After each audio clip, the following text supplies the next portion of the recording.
എല്ലാവർക്കും പുതിയൊരു വീഡിയോയിലേക്ക് സ്വാഗതം. അഹമ്മദാബാദിൽ വെച്ച് നടന്ന വിമാന അപകടം വളരെ സങ്കടകരമായിട്ടാണ് ഈ വാർത്ത നമ്മൾ കേൾക്കുന്നത്. എന്തുകൊണ്ട് ഇത്തരത്തിലൊരു അപകടം സംഭവിച്ചു എന്നുള്ളത്, അപകടത്തിന്റെ കാരണം ഇപ്പോഴും പലരും പല രീതിയിൽ പ്രചരിപ്പിച്ചു കൊണ്ടിരിക്കുകയാണ്. കൃത്യമായിട്ട് പറഞ്ഞാൽ ഈ ഒരു വിമാന അപകടത്തിന്റെ കാരണം നമുക്ക് വ്യക്തമാകണമെങ്കിൽ ചില മണിക്കൂറുകൾ കഴിഞ്ഞിട്ട് മാത്രമേ നമുക്കതിനെക്കുറിച്ച് കൃത്യമായിട്ട് പറയാൻ കഴിയുള്ളൂ. കാരണം എന്താണെന്ന് വെച്ചാൽ ഇത് കേവലം ഒരു റോഡിൽ നടന്ന സംഭവങ്ങളോ നമുക്ക് നിത്യജീവിതത്തിലുള്ള വളരെ സുപരിചിതമായ അപകടങ്ങളല്ല. വിമാന അപകടമാണ്. ഇതിനെക്കുറിച്ച് കൃത്യമായിട്ട് അന്വേഷണം നടത്തിയതിനു ശേഷം മാത്രമാണ് ഇത് എന്തുകൊണ്ടാണ് ഇങ്ങനെ സംഭവിക്കുന്നത് എന്ന് നമുക്ക് പറയാൻ സാധിക്കുകയുള്ളൂ.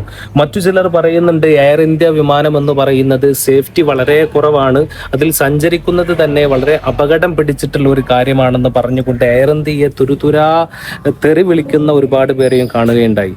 സത്യം പറഞ്ഞാൽ ഇത് എയർ ഇന്ത്യയുടെ മാത്രം പ്രശ്നമായിട്ട് നമുക്ക് കരുതാൻ സാധിക്കില്ല. ലോക രാജ്യങ്ങളിൽ ഒരുപാട് സ്ഥലങ്ങളിൽ, അമേരിക്ക അടക്കം വികസിത രാജ്യങ്ങളിലൊക്കെ വിമാനം തകർന്നു വീഴുന്ന, ഈ അടുത്ത് തന്നെ നമ്മുടെ കേരള തീരത്ത് അത്യാധുനിക കപ്പലുകളൊക്കെ കത്തി നശിക്കുന്ന അപകടങ്ങളൊക്കെ നമ്മൾ കാണാറുണ്ട്.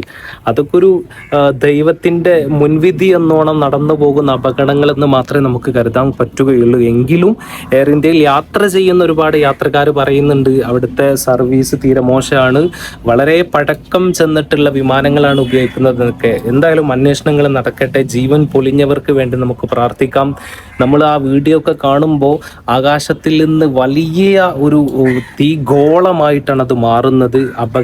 അപകടം പറ്റിയവർക്ക് തന്നെ വളരെ ഗുരുതരമായ രീതിയിൽ അപകടം ഉണ്ടാകുമെന്നതിൽ യാതൊരു സംശയവും ഇല്ല. എന്തായാലും അവരുടെ വേദനയോടൊപ്പം നമ്മൾ പങ്കുചേരുകയാണ്. അനാവശ്യമായി, നമ്മുടെ രാജ്യമാണ്, നമ്മുടെ രാജ്യത്തിലുള്ള ഒരു വിമാന സർവീസാണ്, വെറുതെ അനാവശ്യമായിട്ട് കമൻറ്റുകളും വീഡിയോസുകളൊക്കെ ചെയ്യാതെ നിജസ്ഥിതി അറിഞ്ഞതിന് ശേഷം മാത്രം ഇതിനെക്കുറിച്ച് പ്രതികരിച്ചാൽ നന്നാകുമെന്ന് തോന്നി. അതുകൊണ്ട് മാത്രമാണ് ഈ ഒരു വീഡിയോ നിങ്ങൾക്ക് മുമ്പിൽ സമർപ്പിക്കണമെന്ന് തോന്നിയിട്ടുള്ളത്. അപ്പോൾ എന്തായാലും അന്വേഷണങ്ങളിലൂടെ അതിൻ്റെ കൃത്യമായിട്ടുള്ള കാരണങ്ങൾ കണ്ടെത്തട്ടെ. എന്താണ് ഇത്, ഇനി ആവർത്തിക്കാതിരിക്കാൻ നമുക്ക് എന്ത് ചെയ്യാം? മരണപ്പെട്ടവർക്ക് വേണ്ടി നമുക്കൊരു പ്രാർത്ഥന കൊണ്ടെങ്കിലും അവർക്ക് ആശ്വാസം നൽകാമെന്ന് മാത്രം പറഞ്ഞുകൊണ്ട് വീഡിയോ അവസാനിപ്പിക്കുന്നു. Thanks for watching.